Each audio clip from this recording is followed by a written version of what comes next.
You've been to this place Friday night, every table full, a line spilling out the door, tickets screaming off the printer, servers moving like it's a war, the bar 3 deep, and somewhere in the middle of all that noise you've had the thought everybody has. Whoever owns this place is making an absolute killing. They're not.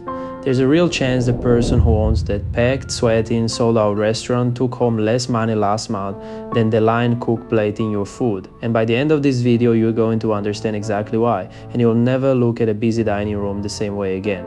Because the restaurant business runs on some of the thinnest margins in America, and the people actually getting rich off it mostly aren't the ones cooking. Before we follow your money, understand the hole the owner is already standing in. Opening a real sit-down restaurant doesn't cost a little, it costs a lot. The build out, the kitchen, and a commercial kitchen is just walls of stainless steel that each cost as much as a car. The permits, the hood system, the furniture, the sign, the deposit on the lease.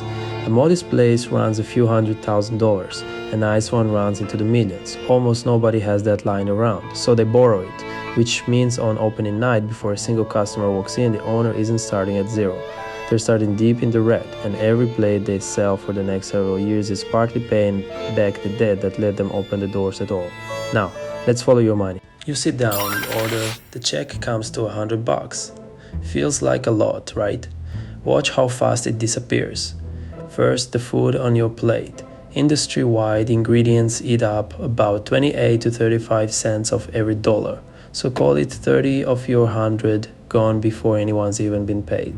Then labor, the server, the boozer, the line cooks, the dishwasher in the back nobody ever sees, the chef, the manager, that's another 30, 33, sometimes 36 cents on the dollar. Gone. Add those two together and you get the single most important number in this entire business. They call it prime cost, food plus labor. And the rule is brutal. If your prime cost climbs over 65% of sales, you are almost certainly losing money. Not slowing down, losing. We're already at $63 of your 100 and we haven't paid rent yet.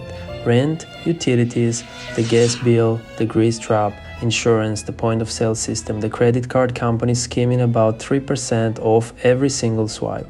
Marketing and the walk-in freezer that always picks the busiest night of the year to die. So out of your $100 after everything, the owner keeps about 4, maybe 5.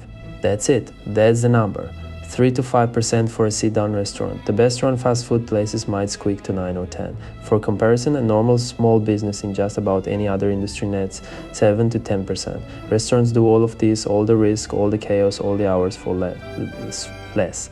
Now you've heard the scary stat. 90% of restaurants fail in the first year. Everybody's heard it. Your uncle says it every Thanksgiving. It's not true. It was never true. That number traces back to a throwaway line in a TV commercial in the 1990s. No study, no data, just a phrase that sounded right and got repeated so many times that everyone started treating it like law. The actual first-year failure rate in recent data, under 1%. Roughly 60% close within 3 years, about half are gone within 5, which it turns out is basically the same survival rate as small businesses in general.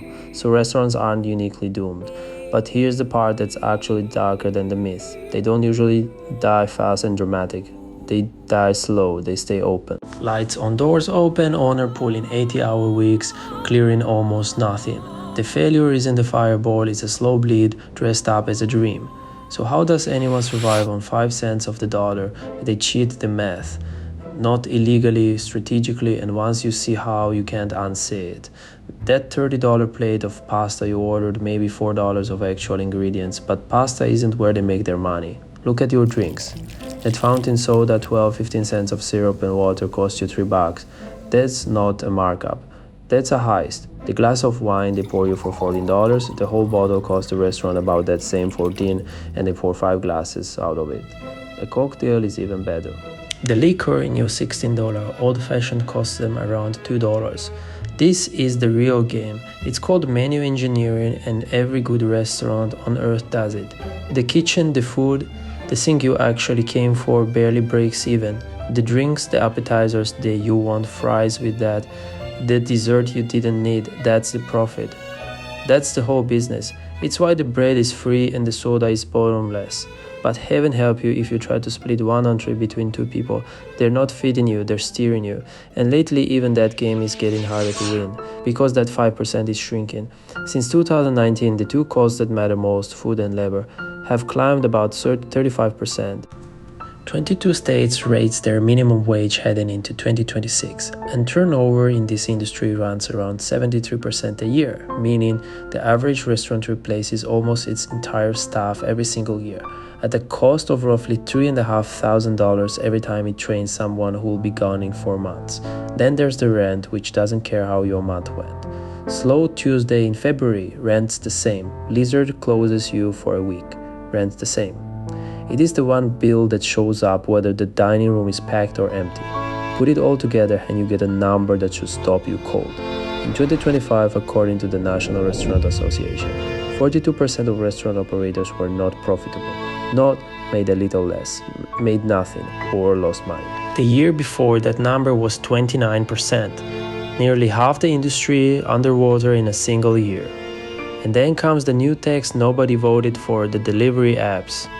When that order comes in through DoorDash or Uber Eats, the platform takes a cut, 15, 20, sometimes 30%.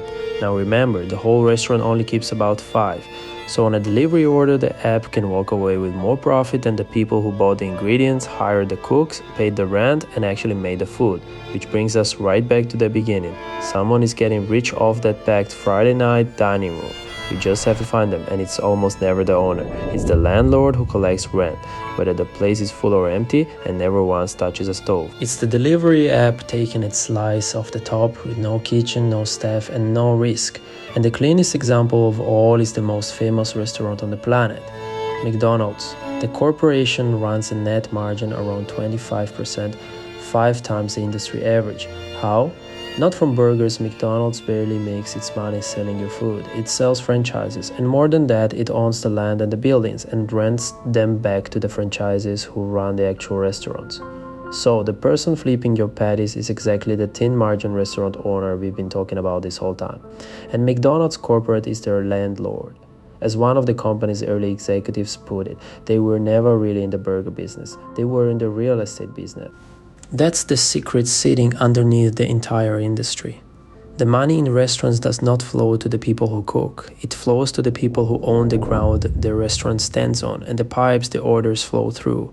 So here's the real question. If the margins are this thin, the hours this brutal, the odds this stacked against you, why does anyone do it at all?